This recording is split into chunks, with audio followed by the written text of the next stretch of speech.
Hello and welcome to the Paper Prototypes podcast. I'm Rex, and here with my guest is Cameron Keywood, lead dev of DragonCog Interactive.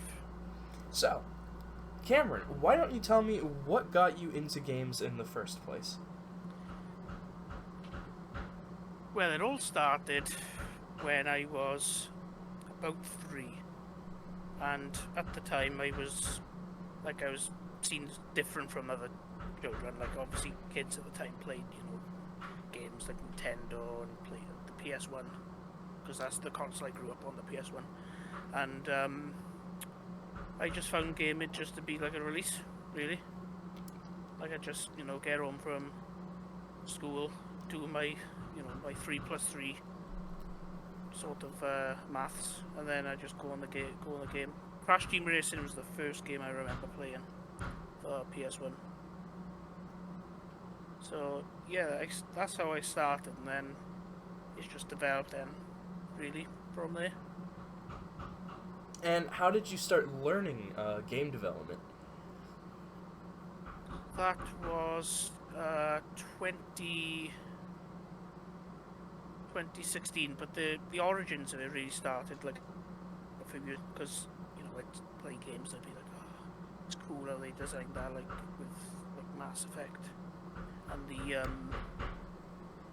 mission structure in that, where you like finish a mission, go around, talk to your crew, and then each time they'd have new dialogue. I was thinking, how could they do that? That's quite cool. So yeah, about 2016, I signed up to a local college, which were teaching a 2-year course, and then I moved on to university for my degree. And what projects did you work on while you were at college? We did collaborate with, like, I'm from Wales, which, in case your viewers don't know, some people do get confused sometimes. It's separate from England, part of the UK, because I have seen, like, not just Americans, but other people as well, just, like, get that confused, so that's one thing you don't want to confuse with those people. But, yeah, so I'm from Wales, and I went to the local college, and then we were given briefs by local studios. So there's a studio called Tiny Rebel, which also is a brewery. They got their fingers in many pies, as they say. They set us a Doctor Who platformer, and we were given a predetermined, like, end of the world. You got to do this. The game aim is to stop the end of the world. So we were using Game Maker at the time, which I hadn't used before, and it was awful. It were no Last of Us. Let's just say that. Like, yeah, quite rough. Like, it was our first time, and I weren't really a fan of Doctor Who. I would have much rather like Star Wars, or even like Star Trek. I'm more a fan of Doctor Who. But that's when I had to do drawing. I had to do drawing as well. So yeah, I went about as well as it could go. But yeah, that was the first big project in college, and then we did a solo game where I basically did a Doom clone, but it was the plastic green army man. Yeah. It was basically that, and you might think, oh, how do you model the plastic army man? I literally just turned the Unreal Engine man green. The gun, everything. Just best thing to do really is keep it simple when it comes to some aspects. Like, some people go overboard and add features. Like, I've seen it where, like, one team that we were working with, they said, "Oh, why don't we add this? Why don't we add this?" Right. And then by the end, the game weren't even finished. It was like 66% of unfinishedness, and then the rest was just basic mechanics like movement. And so yeah, but they were the major 2 projects in, like, college. So, what was the big things that you learned while working with these local studios? The, the big thing was sticking to like a brief, like I said, the one team, like they kept adding features and then it didn't get finished. The best thing to do with like is trying to stick to the pitch as much as possible, keeping in the time, not going over the time you were allotted, and then just trying to make it the best it could be, really, because like nobody wants to release a half-assed product, and especially in like college and uni, because obviously there's your marks on the line, and your marks determine your grade, and your grade determines your future. So,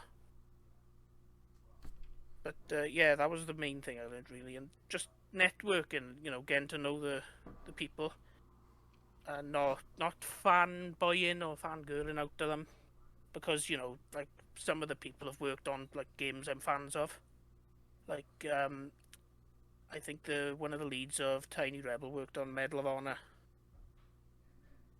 I believe it was. So yeah, you're a fan of that game, you the, you don't want to just go to him saying, "Oh, I love that game." Or, do you remember doing this? Do you remember doing it? Just try and network, stay polite. Just listen to what they got to say, because at the end of the day, they've got more experience than you.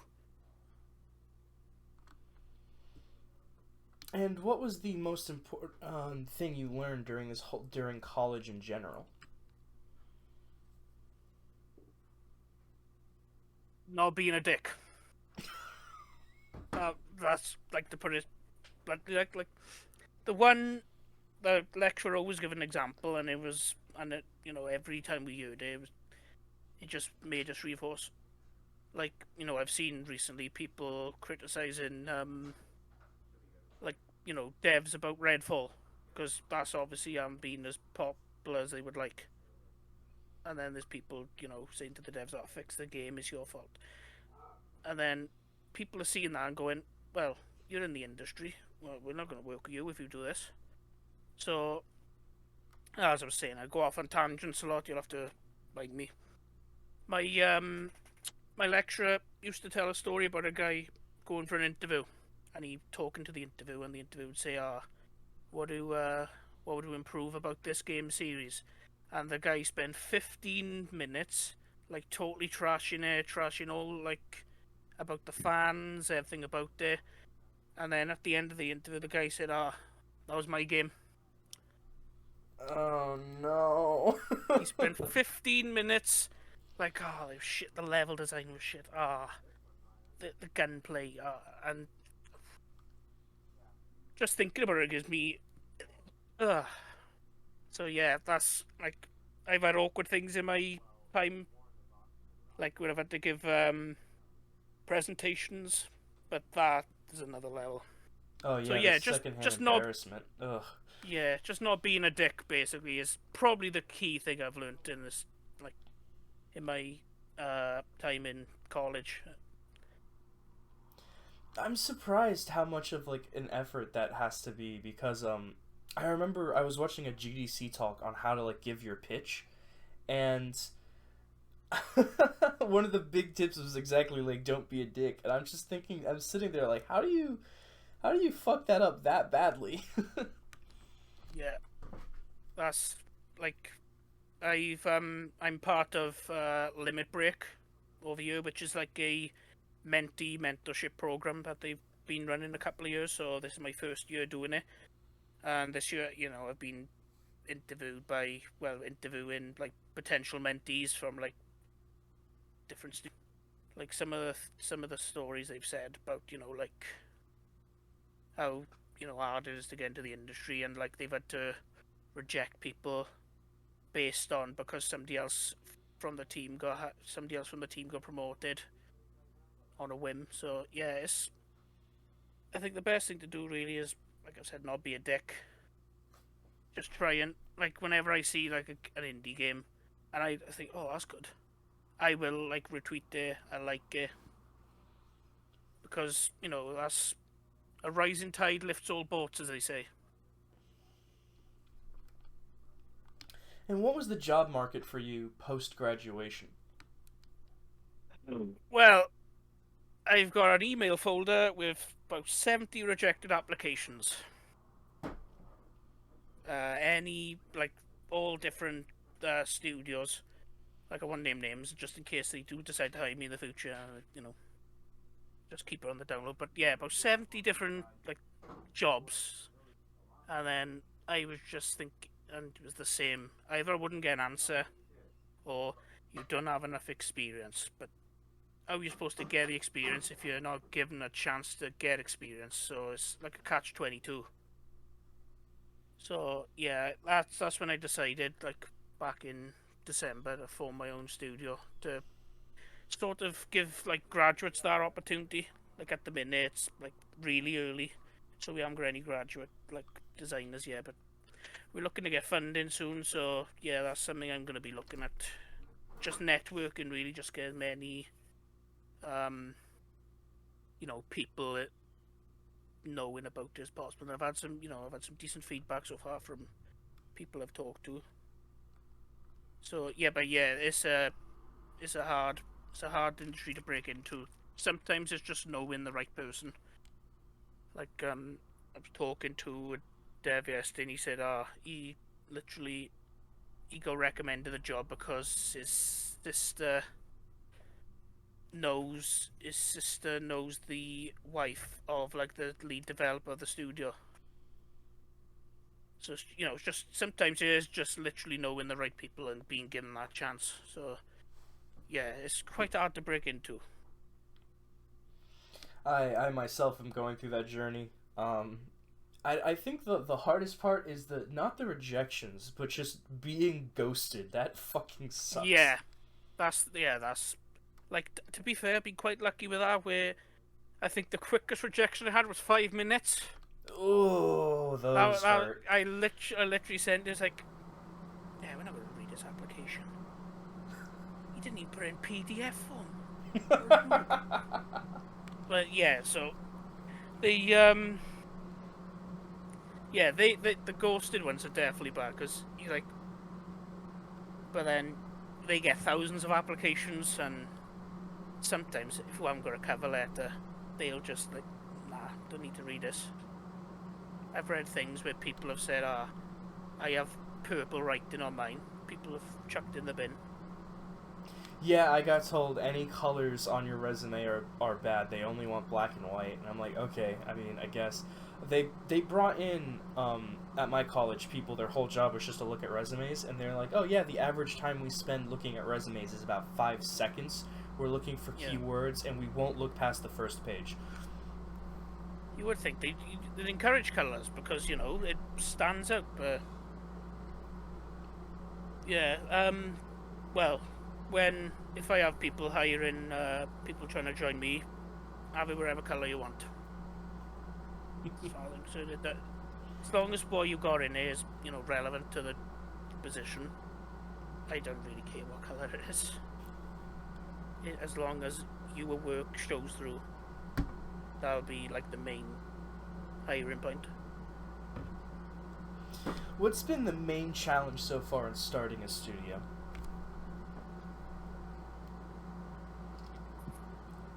Probably the social media, because like when you found a studio on your own, like you gotta, like in the UK, you gotta register with the company's house, and then you gotta get your taxes sorted.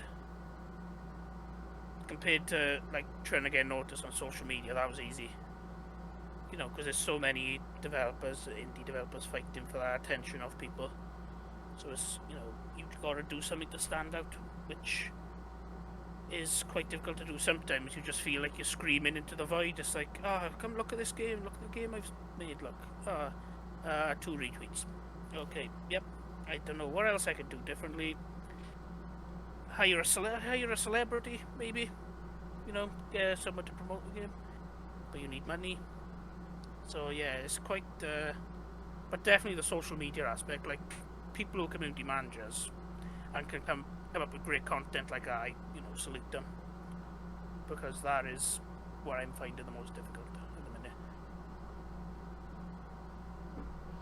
how has all of the Twitter drama impacted you on top of that, with all the changes the company's making towards its algorithm? Yeah, that's, well, it's gone to shit really, hasn't it, since Mr. Tesla's taken over.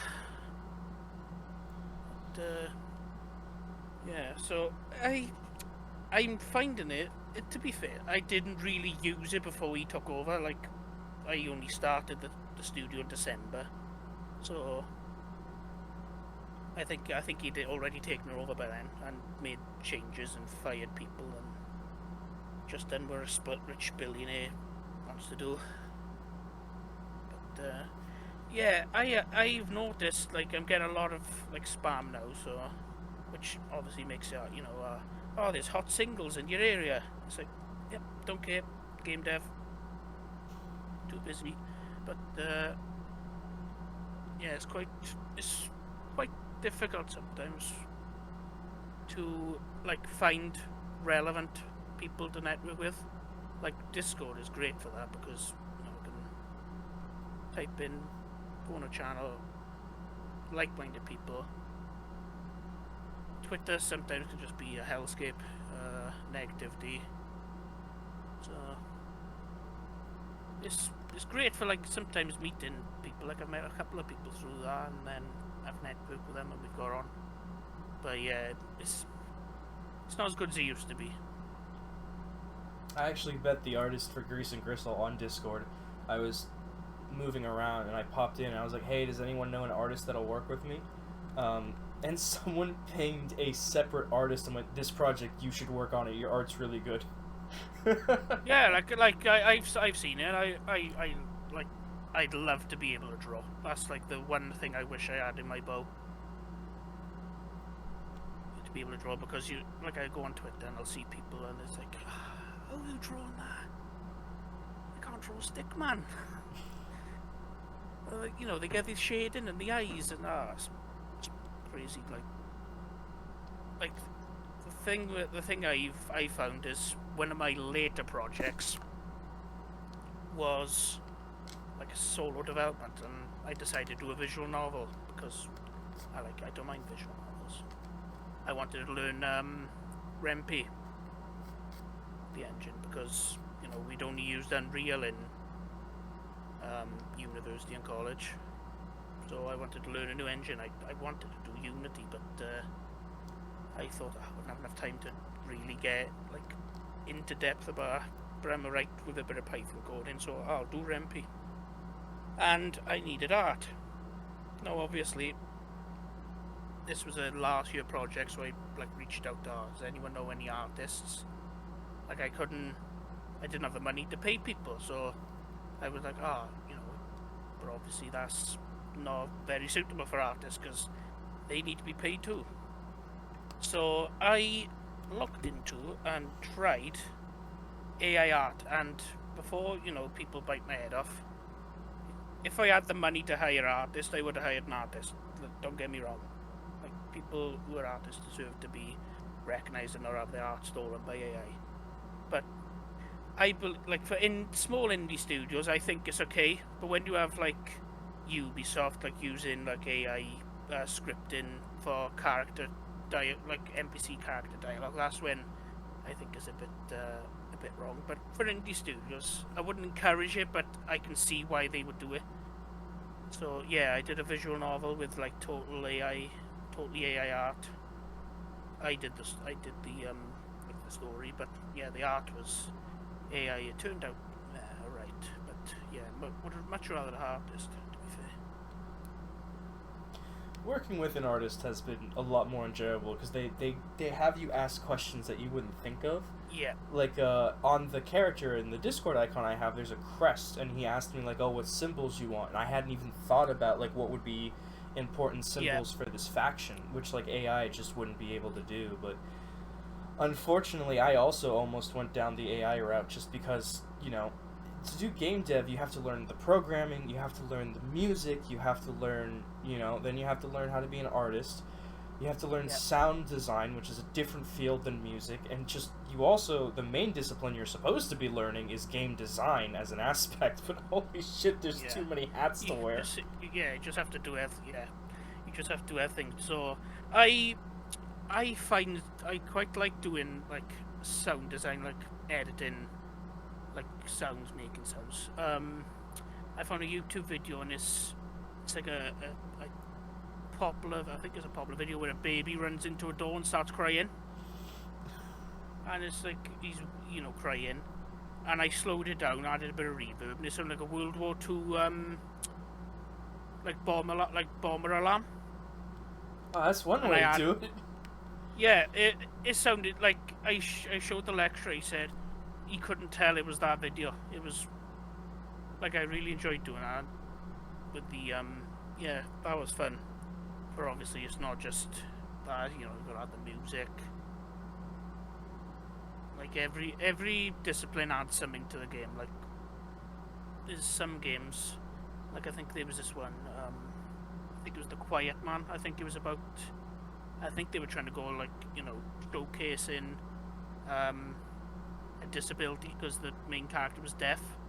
But they done it completely the wrong way because they didn't have any sound in the game at all. That's what I heard, and that game did not do well for that reason. Yeah,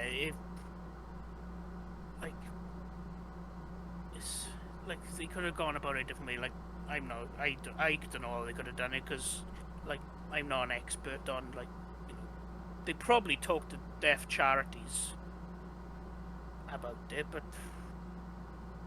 like I myself got like autism, and that's been quite enlightening to find like fellow people with it online, like doing game dev, and just community, because you growing up and you're like you feel like awkward people, like you might think about things.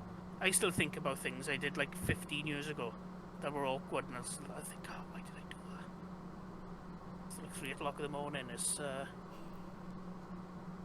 but yeah, it's quite difficult, really, to like balance like accessibility and not being offensive, but missing the mark. That was something. When I looked at your website, you have a big focus on you yourself being neurodivergent, and you want the studio to be a welcoming place for others. How are you accomplishing that, and how has being neurodivergent affected your game development journey? Well, the main aim is I've recently joined a mental health charity as like a partner, so I'll partner with them. Spread awareness, Safe in Our World. I think it might be UK only. I'm not too sure, but like anybody want to check out this safeinyourworld.org. Different games that cope with different things of mental health, like about grief, depression, anxiety, losing a child, losing a parent. They showcase them games, and like I've try and bring the stigma around it down. So yeah, I was diagnosed when I was 3 or 4, I think. And back then, God, it would be like 2001. Jesus, how long ago? Getting old. Yeah, about 2001. And obviously, like now, it's more accepted than it was back then. Back then, I got a thing, and it was like, all right, carry on. Well, now should be more support for people, because it's really it's quite an hard thing to live with. Like I used to not put it on applications. I thought, if I put this in an application, they just got bin there. Because like autism comes in different forms, really. Like it's a spectrum. So like what I have used to be, I think they used to refer to it as high functioning autism, but obviously now that's a bit offensive, really. So I think they just neurodivergent now, as they say.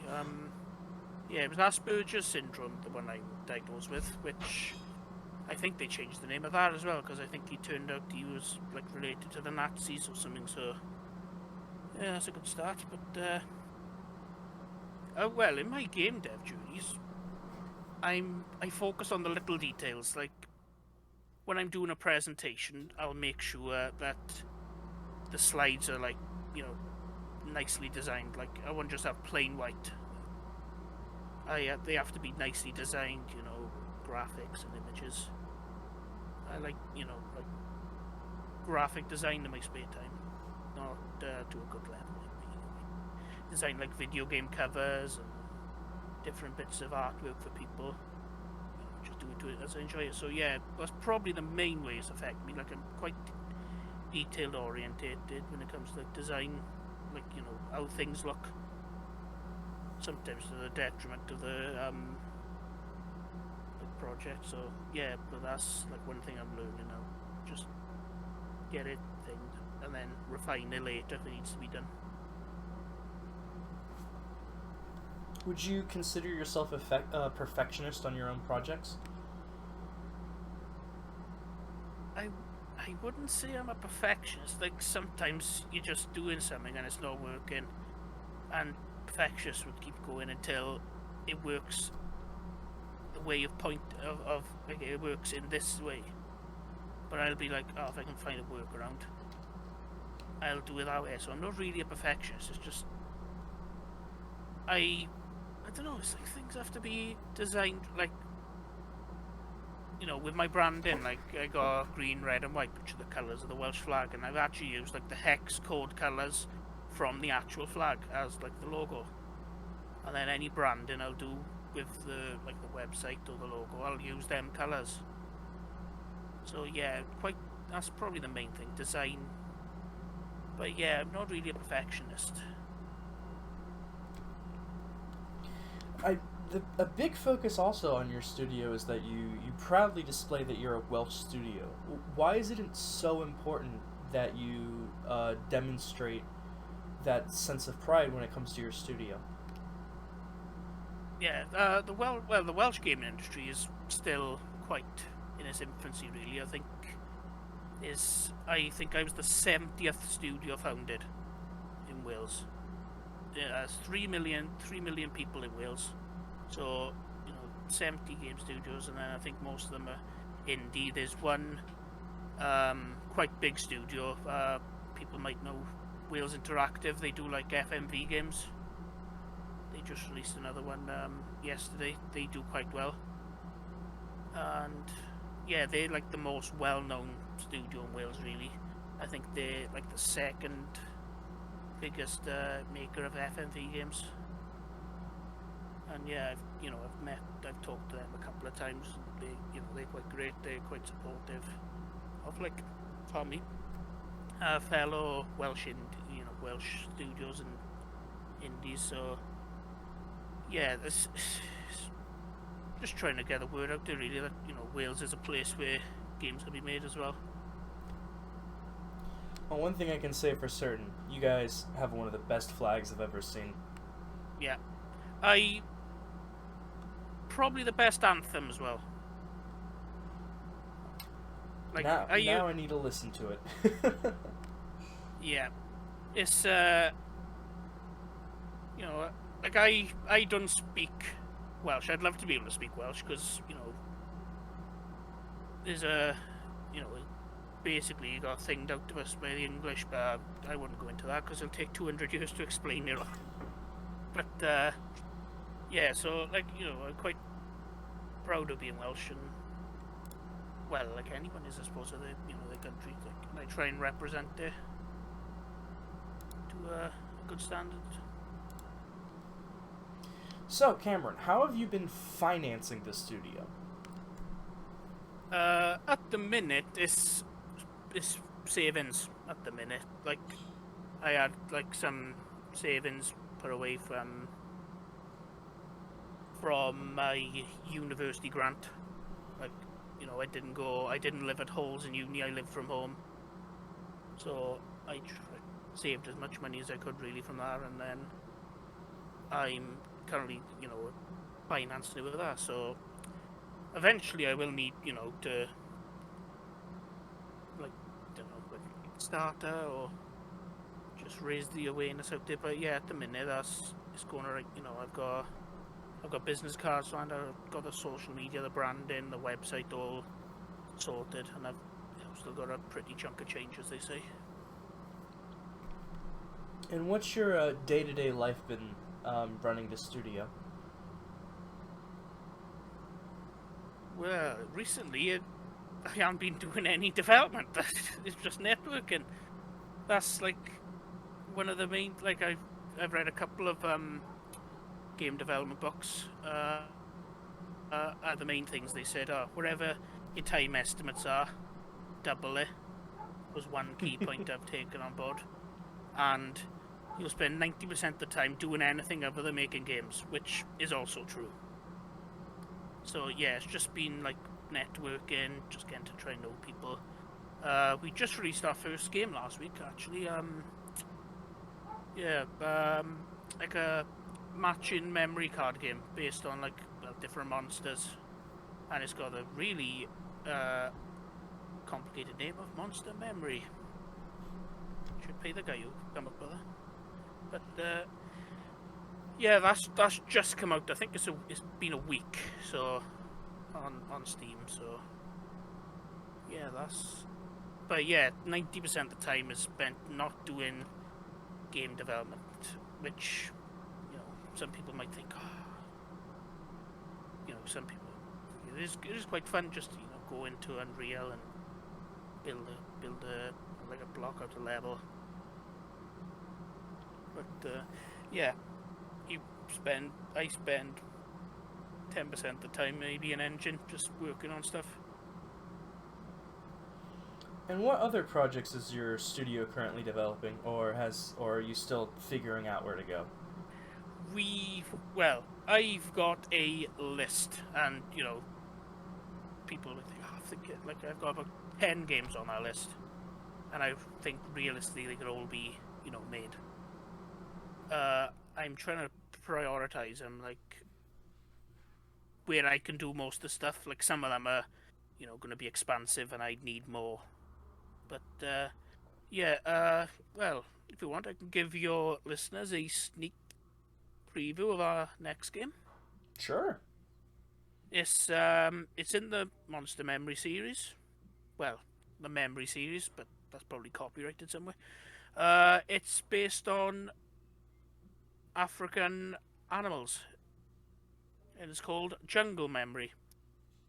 Going for the simplistic names with these memory games, and this one will feature like more facts about the different animals. So you'll match your animals, and then you'll go to like the menu, and it'll be like facts, and you can click on the facts, and trying to make it educational, because that's the main aim with these memory games. Really, just try to make some educational games, which hopefully do it right, and then I can move on to. I've got a couple of games that I've developed where I can just I could release them now, but I want to try and work on them, refine them from what they are.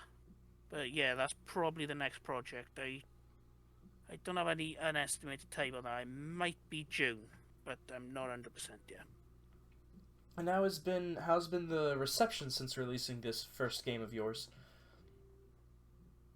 Well, I haven't had anybody complaining about bugs, so that's a positive. Yeah, it's sold alright. I've obviously told like people around me and the local community, and probably everybody's grandfather will buy it. But yeah, it's going alright. I'd like it to sell more copies. That's kind of obvious, but it's doing alright for trying to get it out there, promoting it. And I was talking to a developer, and she works in mobile gaming, and she was saying, "Oh, it'd be perfect for mobile gaming." And I was thinking, yeah, that's true, because it's one of them games you're not going to play it for an hour. It's one of them games you might be on the train or on the toilet, even 15 minutes, just matching cards, and then trying to beat your time. Oh, right, train's here. My stop's now. Gotta get it. Stop it. So yeah, it probably would be more suited to phones. But yeah, that's like something I would really wanna get someone in for, because it seems like I'm a developer and I'm not good at anything. I'm like a writer at everything. Like, I'm not good at anything. I'm a writer at everything. So just, some people, afraid to hire people that are better than them, which I'm not really. Like, when if I can get a student that can draw, I'll be like, yeah, come in. And when Like, do you think you're gonna start expanding the studio? uh, and I've got a couple of meetings scheduled with like investors and people like that. So it might be. I'm aiming for September, to like when people have just graduated.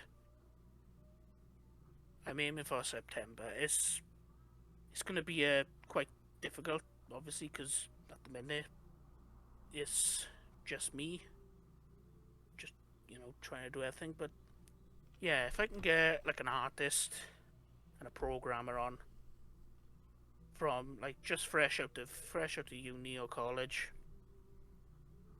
and then they can put in their thing. Oh, they've worked at the studio on a game, and then they can stay on. They can move on to a different job, and then I can hire more, and just keep it going like that. If more projects you can get out, really, with these students, because like these some students will probably come up with stuff that I wouldn't even think of, and I'll be like, oh, that's a great idea. They might come up with the next Fall Guys or Among Us, and sometimes you just need a different perspective, really. Like, everyone has ideas about what a good game could be. Like, every day I say, this would be a great game if you do this, and I'm like, yeah, it probably would be a great game, but it's kind of niche, and then you got to think about sales and. But yeah, with students, I think people like more studios should definitely give them a chance, because some people I work with come up with some really good ideas, and I wouldn't be surprised if they're like, made by an actual big studio in the next couple of years. What's the process of trying to make a investment pitch as a studio? It's kind of like pitching a game, really, but you're asking you're asking for money, and you got to have all your financials sorted. So you can't just. It's not like Kickstarter. Well, Kickstarter you sort of plan as well, I suppose. Where you're like, oh, I want 10,000. When if and then stretch goals. Obviously, if we beat 15,000, everybody you backed will get a plush of the company mascot, or something like that. But yeah, with investors, it's more like in the middle between like pitching a game and that, where probably like most of them are quite wealthy, and obviously they probably hear pitches all the time, and they're like, why should I give you my money? You got to try and prove that you won't waste the money and you'll make back their investment. So that's the main thing is they want to see that you can make them their money back. What games have you been playing lately? Playing. Well, when I've had time, I just rolled credits on the new Star Wars game. Oh, Jedi Survivor? Yeah, no spoilers here, people. There's a lightsaber. There's a lightsaber in it, though. I will spoil that. I did see the But different stances that you could do, and they all look really cool. yeah, they do feel really different. Like when you're using the different stances, and they each have their own advantages. So yeah, but that's what I've been playing recently. Now I'm just going around doing the collectibles now, and uh, yeah, it's the map is better than the first game, because I know a lot of people criticize the map in the first game. It's better, but it's still Metroidvania, but it does improve on the original one in most ways, and it did have a few twists I didn't see coming. To be fair, like I kind of guessed one, but I still weren't sure. But then yeah. But yeah, it was a great game. Like it's well, my game of the year so far. Also played a bit of Marvel's Midnight Suns recently. Ah, Like same the studio that made XCOM, right? yeah, the XCOM devs. Like I've sunk 50 hours into it, and I've never played an XCOM game. I just found it really enthralling to play. What about the writing? Ooh, yes, it's I it's kind of thingy because you know you're this new hero, and it just seems a bit too formulaic sometimes. With this is the chosen one that will save us. Like it was written well. Like I enjoyed the story and the villains, but lots of like developers use that thing. Oh, it's the chosen one. They will save the galaxy, save the universe, save the planet, save the multiverse. But I did quite enjoy the story of it. But it, I'm getting not sick of them, but kind of thing of the chosen one. But I suppose if you want a compelling main character, that's the thing to that they can do. Yeah, I've never been much of a fan of it, the chosen one archetype. So sometimes the story of Marvel Midnight Suns puts me off that, and I'm not a big fan of Marvel and superheroes in general. But I am a fan of the XCOM devs, and I saw what their the card based system looks like, and it looks like a lot of fun. Yeah, I like some characters are really fun to use, and then I suppose it's the same with XCOM. Really, like there's some characters that are fun to use. Like my friend plays XCOM, and he's like, "Oh, I've named all my characters after the guys I was in school with." And then he'd message me, "Oh, you died like yesterday. You got shot in the head by an alien." It's like, "Oh, thanks, but really needed to hear that." But yeah, I probably will give XCOM a go now because I did enjoy that. It is a different beast. Yeah, Also, if you play with permadeath, which is what everyone recommends, it is it's rough as shit. yeah, like I do with Midnight Suns, the main difference I think is it doesn't have a 99% chance. You're right in front of them. Oh, you missed. What are you, stormtrooper? I I don't know. I just imagine maybe like dirt got in their eye and they just kind of flinched, last second. Yeah. Or fly landed on them and they felt it.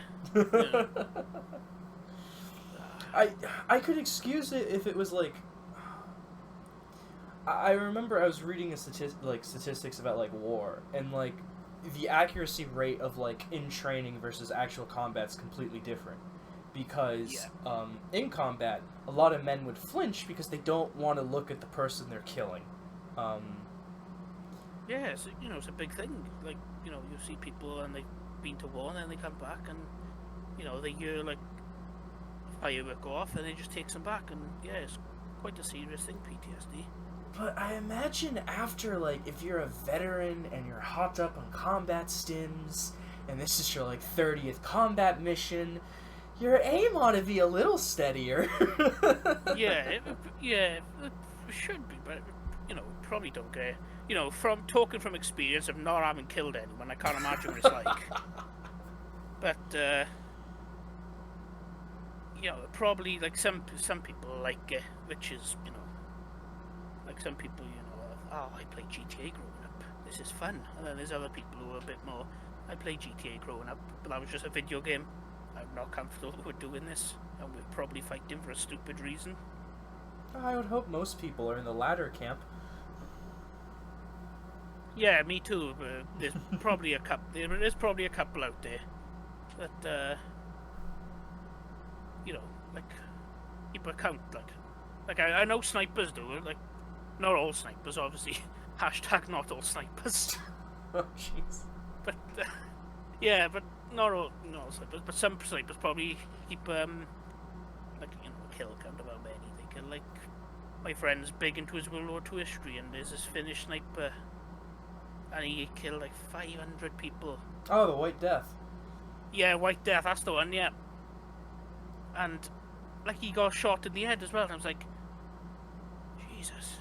Oh, he didn't get shot. He took a grenade to the face. Oh, yeah, I knew something had happened, and like half his face had something had happened to his face there. Yeah, like he was drinking out of a straw because his jaw had been like almost ripped off, and they had to like reattach it with like steel wiring. It was metal as fuck.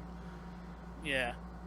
But so you know how like in a lot of games, like as well, you know the when the sun hits the scope, it gives off that glare. Yeah. Well, he was a hunter before the war broke out, so he didn't use a scope. There's just no finding him. That and the Finnish knew to wear white when in the snow, and the Soviets didn't. They wore their olive green camo, and that didn't work out very well for them in that conflict. Nope. Although it can't be as bad as in World War One when the French wore red and blue up a green hill, marching in line. Not the best move they made there.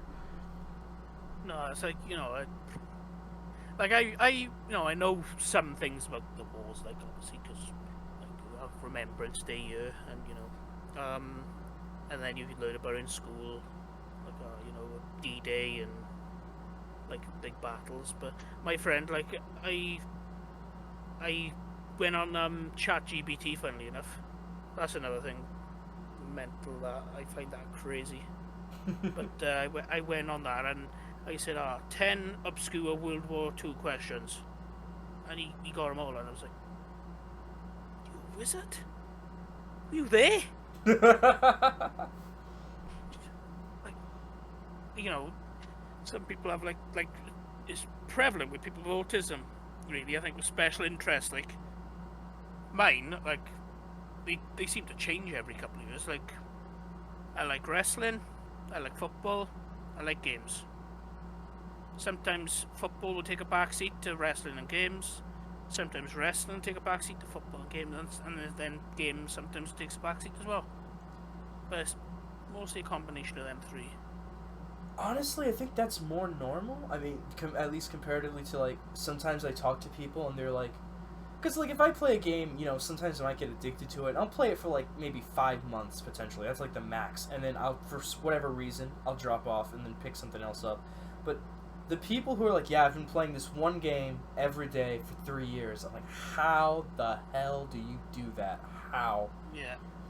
I like collecting trophies on PlayStation. So, that's quite a thing, because obviously you get these games now, it's like, pay 99 pence, click a button, you get a platinum. Like, sometimes I do like doing them, because it's like, I think I finished Assassin's Creed Valhalla. That was a big game. Yeah, doesn't it, like, require you to put in, like an excess of, like, more than, like, 20 hours just to get, like, the epilogue or something like that? I had a save file just before doing all the DLCs, just finishing the main story, and doing side missions, and it was 120 hours. Oh, yeah. And then I've done the DLCs since, and it's up to 190 now. Like, that's too much. That's, like, I admire them for putting the effort into work it, but I think Origins and Odyssey, I think, was like the limit of how big the game should be. Valhalla just, like, went a completely different way, and I'm kind of glad they're going back to, like, the smaller ones now with Assassin's Creed. Are there any games that you've been playing that you think are going to influence the games you're going to make with your studio? Ooh, that's a good question. Well, yeah, I suppose, you know, I'd want to be one of them studios that, like, tries different things. Like, obviously with students, it's going to be quite great because they try it, and then it's not too much pressure on them. Like, I'm not going to be there over their heads. Like, oh, you better get that done today. You know, it's going to be not relaxed, but it's going to be more like, oh, right, yeah, you're working on that today. Yeah, any problems? Just, you know, send me a message. It's because you're not, like, owned by someone. It's just it's like more freedom, really. But yeah, I'm trying to think what game I played. And I really, like, one of the games I played was Shadow of Mordor on the Nemesis system. Ooh, yes. Yeah, like that, but they copyrighted it. I was just about to mention. Yeah, oof. I'm not 100% if the copyright is expiring or expired, but I think I think the studio is making a Wonder Woman game and it's going to follow a similar thing. So I think they must still have it. I But yeah, that was great, and it's kind of not scummy, but kind of thing that they've like basically thinged a mechanic, like copyrighted a mechanic. you know the expression "only by standing on the shoulders of giants." Like art is such like an iterative thing where it's a Yeah, constantly evolving medium in which we borrow from each other, and I think like to copyright a mechanic goes so much against that ethos. I hate it personally. I also just don't like copyright in general, but that's a whole other discussion. yeah, like just be great, just to go to become a PlayStation developer and say, "Oh, I'm making Halo. Nothing can stop me." Copyright? What's that? Nah, but like, that's another big thing. Console wars. Like, I try to avoid that really because I've had both. Like, I prefer PlayStation, but I try like I done thing like the Xbox merger might be falling through. Like that was big news. I'm neutral Switzerland with my PC over here, so. Yeah, like I like sometimes I kind of get what people are saying. Like, but they're buying it like not just a couple of studios. It's an entire publisher, and that publisher has like 15 studios. I just find that like, and the money as well, like nearly 70 billion. That's like that's like 12 times what Disney paid for Star Wars. And you know what funnily enough, I about the Activision Blizzard deal. One of the studios that's going to bring in the most money that has the highest value is like this one studio. I can't remember the name of it, but they like publish like just mobile games. Oh, King. Yeah, there we go. That's what I thought Yeah, it was. King. Yeah, Candy Crush. Yeah. Yeah, they make Like, more money than like Call of Duty. Like they're a bigger acquisition than Activision. I was like, what the fuck is happening? yeah, it's just like I wouldn't mind if they went. Oh yeah, we'll buy these studios, but that was the public. It just doesn't sit right with me. Like I've got my like 1.5 feet in the PlayStation side. But one thing I will say about like the Xbox side, like, is that Game Pass is a good deal. They're not making money on it. They got enough money to like subsidize it. Just imagine having that much money. You can just go, oh yeah, we'll just throw all this amount at you. Oh yeah, we want to put your game on our thing day one free. Well, they make plenty of money charging $100 per Windows installation. Yeah, that's true. But yes, like you see, like I think the body that blocked it over here was the CMA, and I follow them because I'm interested in like other acquisitions that they do in the saltiness on it. Oh, like, oh, it was great. It was like they were looking into another merge, and people were going, "Oh, make sure to ask Sony first if it's okay." Okay.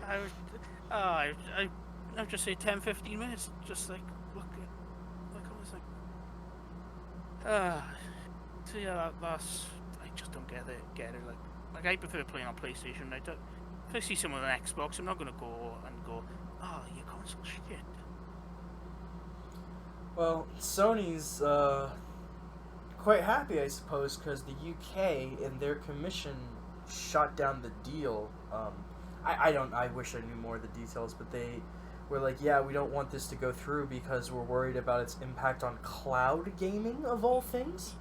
Yeah, that's I think that was basically not a cop out. Like I think it will still go through, but they'll have to different terms. It's not going to go through as it is now. All I know is this is a lot bigger than when I was like, wow, Microsoft did the biggest purchase with ZeniMax Bethesda. Yeah. Wow. But, be fair, that one that I was gutted about them because they bought Obsidian, and I loved the Outer Worlds. That was my game of that year. I really loved the Outer Worlds, so I probably won't be able to play it now. I'll probably just have to watch a Let's Play on YouTube or something. But, yeah, like, I think if our deal hadn't gone through, like the Bethesda ZeniMax, I wouldn't be so thing about the Activision one. But it's the fact they've done one and they're trying to do the other as well. Yeah. Like, good thing about Sony really is like they invested in Bungie, but they're not like, oh right, Bungie's ours now. They're only making PlayStation games. Destiny on Xbox, not happening. But because apparently that was the case. Redfall was being made for PS5 as well.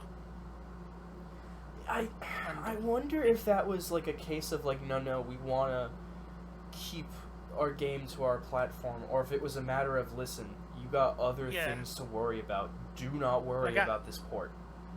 Like I saw a funny meme about it. It was like a Microsoft employee in a bit. There's talking. It was like, right, we're not making the PlayStation version now, which means you should be able to get the Xbox version done in half the time. And the engineers like, that's not how it works. And the Microsoft guy was going, it is. No, fucking do it.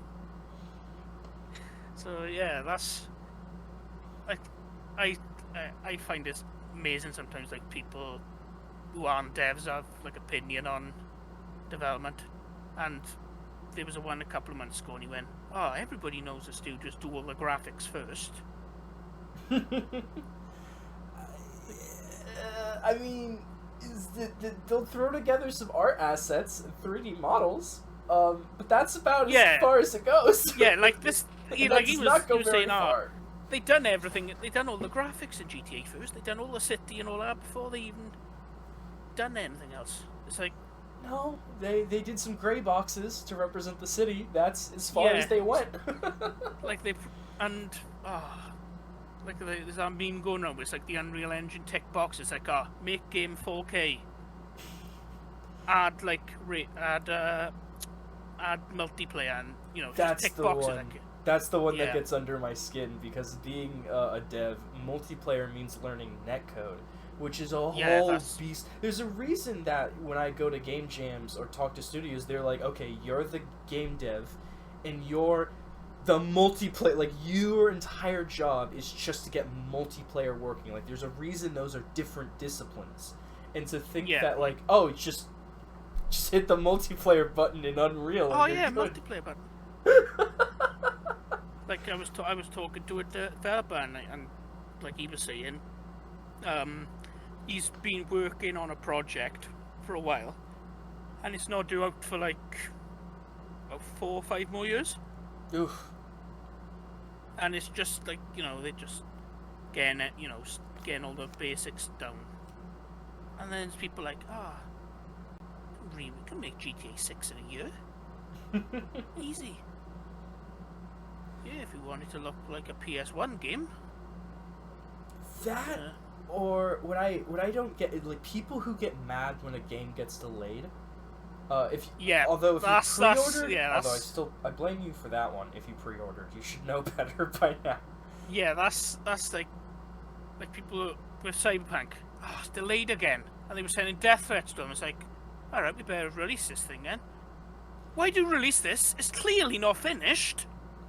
Why do you delay it more? It's like, they can't win. But also, games are an iterative process, right? So you'll make like your pre-production. You set out what you want to make, and then you go through rounds and rounds and rounds of player testing to like iron out the details, which means inevitably, your schedule is just gonna, it doesn't matter how hard you plan, your schedule might end up a little wonky. That and bug fixing. I can't tell you the amount of times I've been like, I don't know why this semicolon breaks the whole game, but it's staying here. I don't fucking know why, but that's what we're doing. And people will just be like, no, it's gonna come out on the 16th. It has to, because I don't know. I don't fucking get it. I really don't. You see people shitting on QA as well. QA is one of the most important roles in my opinion.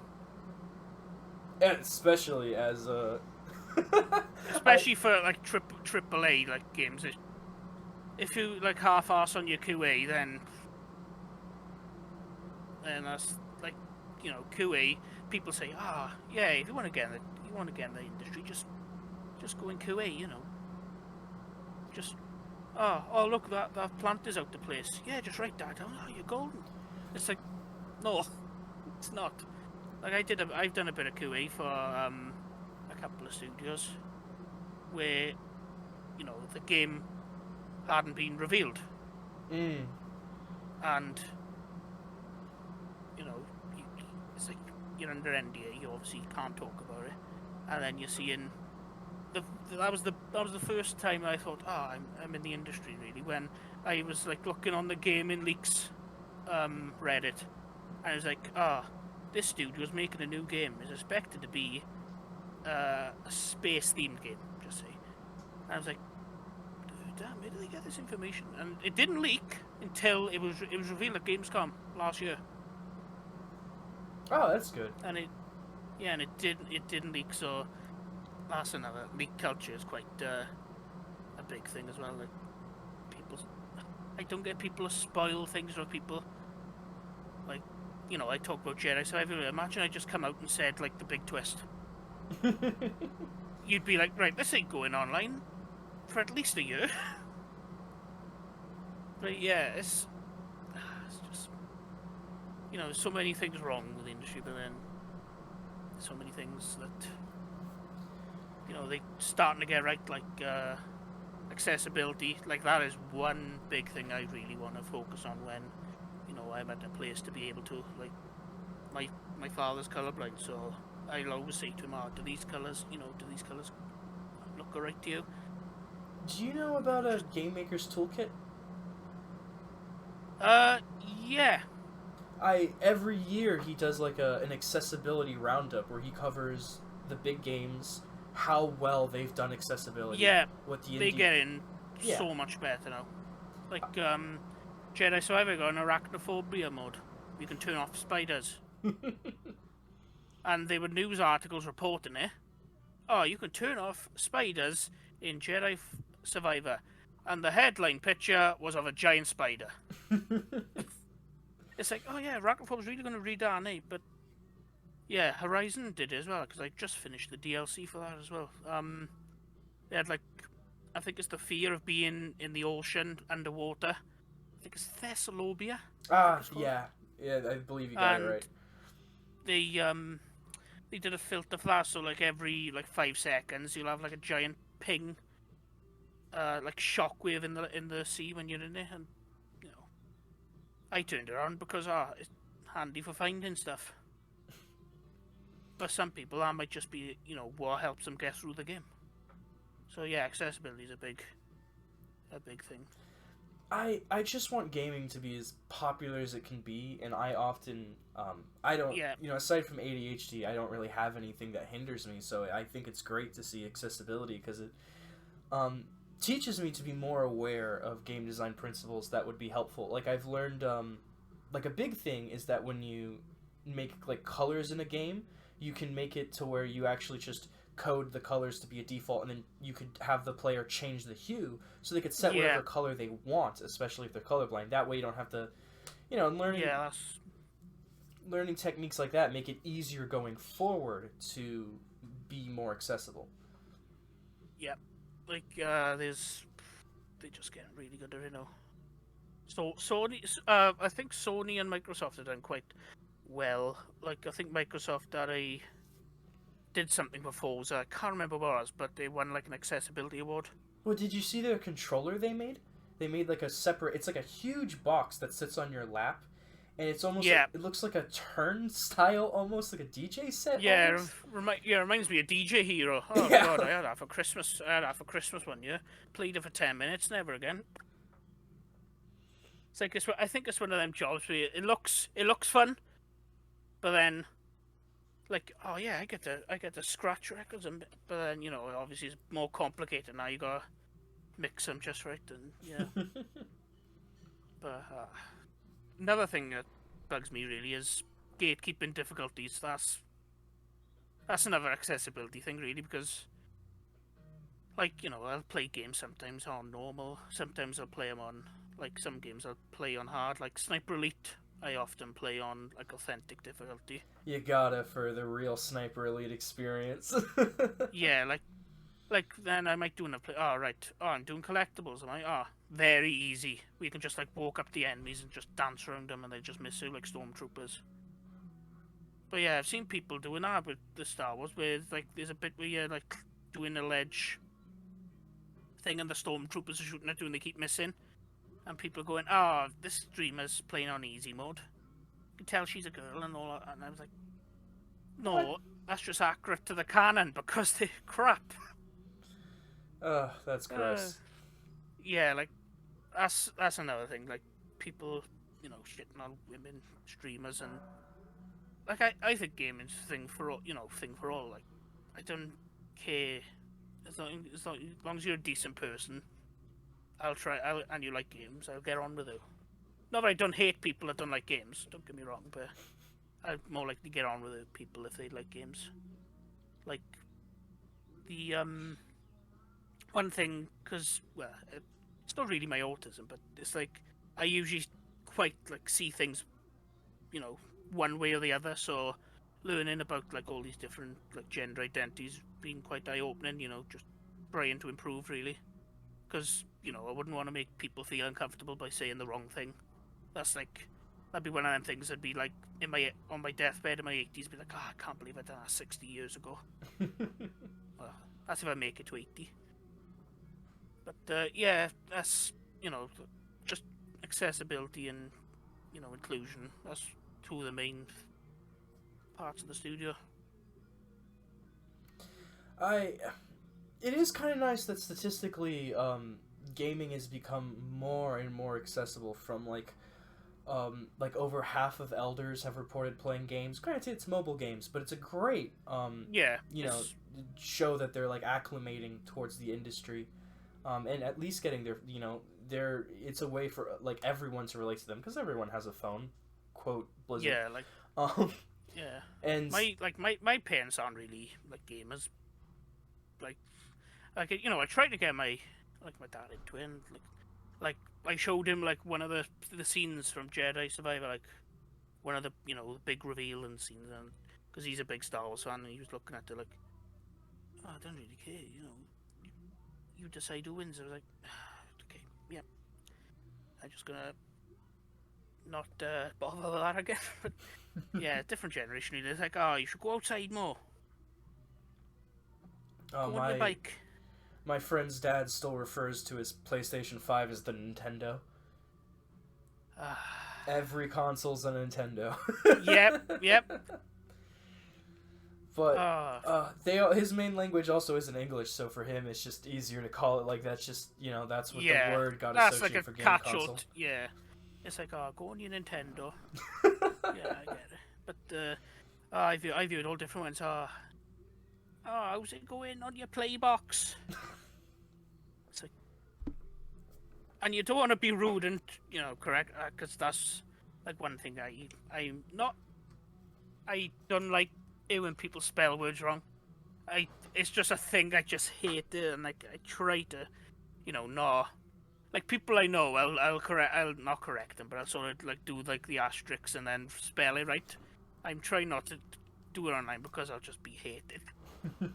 Nobody likes that guy. But yeah, I'm trying to get better at doing that. But I just see like some words, I'm just like, how could you butcher it that bad? I got it. So when I write, I don't bother with spelling. Like if you're like every other line has a red yeah. squiggly. So I imagine if I sent you a rough draft of my writing. Yeah, I just like keel over. Yeah. I had a friend who straight up was like, "Listen, you need to fix it before you send it to me because I can't do this anymore."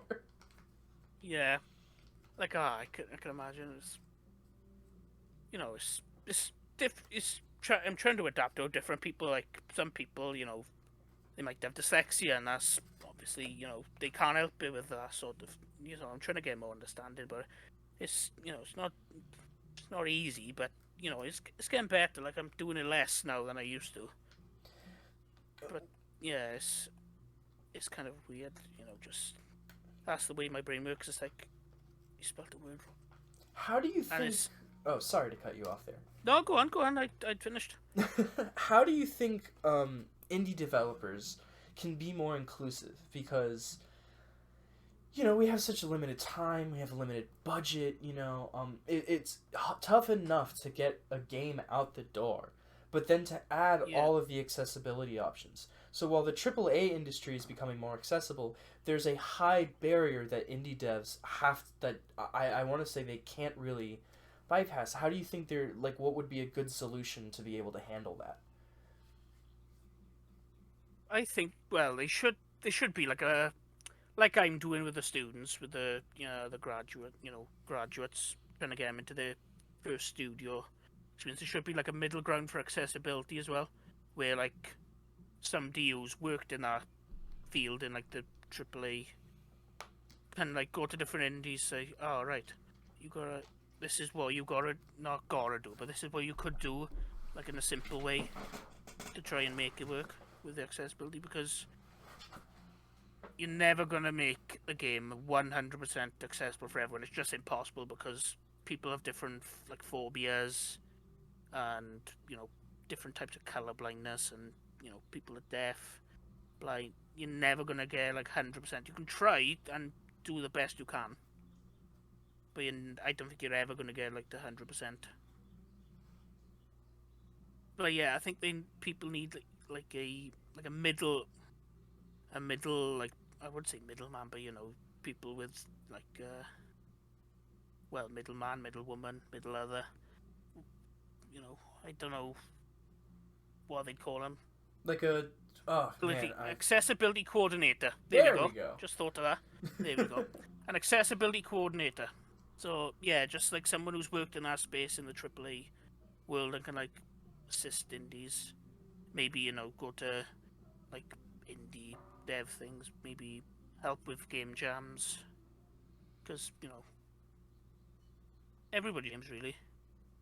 So just because you've something's happened to you and you're blind or you've gone deaf, you shouldn't be able to stop you enjoying games. It's great that you mentioned game jams because I've seen a few where the theme of the game jam was accessibility, where it's like make a game of a genre, but design it to where it could be more accessible towards certain people.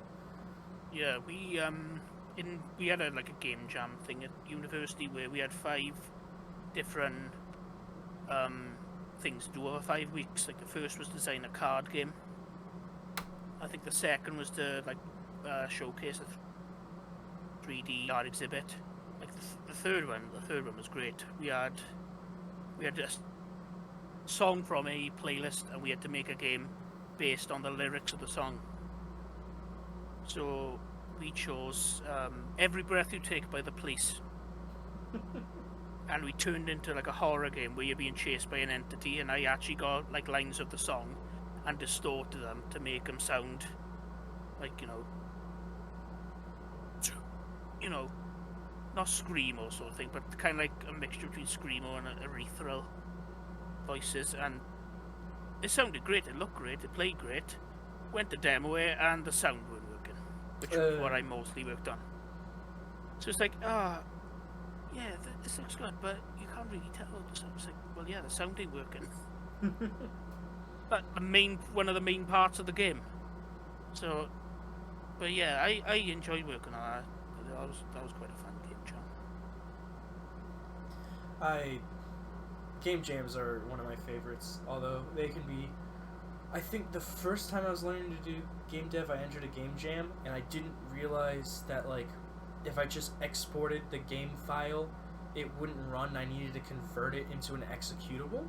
So I got disqualified because my game wouldn't run. Yeah, that's It was 2 days down the toilet. Yeah, I suppose you can always like work on it. If was it just you? Was it or? Yeah, it's just me. I hated that project. Never went back to it. Yeah. Everybody has things like that. Like we had a project in the second year of college. Second year of college, where we had like a cube puzzle game sort of thing, but you were viewing your character and controlling them from the perspective of a different cube on like the other side of the level. So we got coined as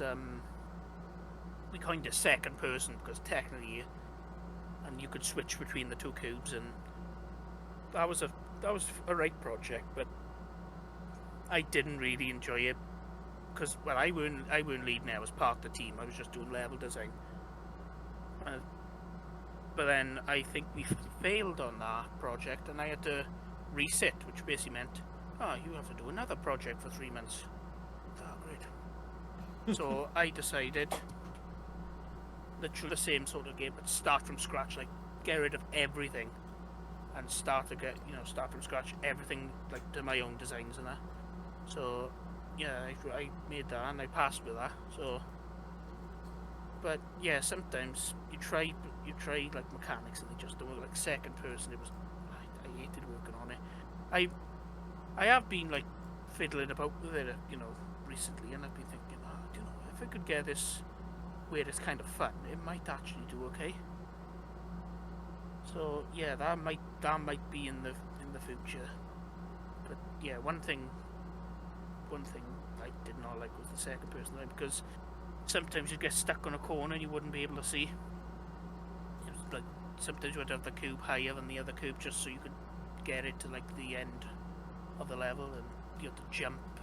They were made of different materials. But yeah, looking back on it now, it was quite a fun project. But I might go back to it. Like I've been tinkering with it a bit, just updating the assets. So that might be out in the future. Who knows? Well, Cameron, it's been great talking with you. Yep. Is there anything you want to shout out here at the end? Anything regarding your studio, your games? I had one guy shout out a pizza place. Well, yeah. Actually, I'll shout out my LinkTree, which where all my socials are. It's LinkTree.com and then /DragonCog, like the studio name, and I'll continue that tradition of shouting out. I'll shout out our local ice cream man, Bongo.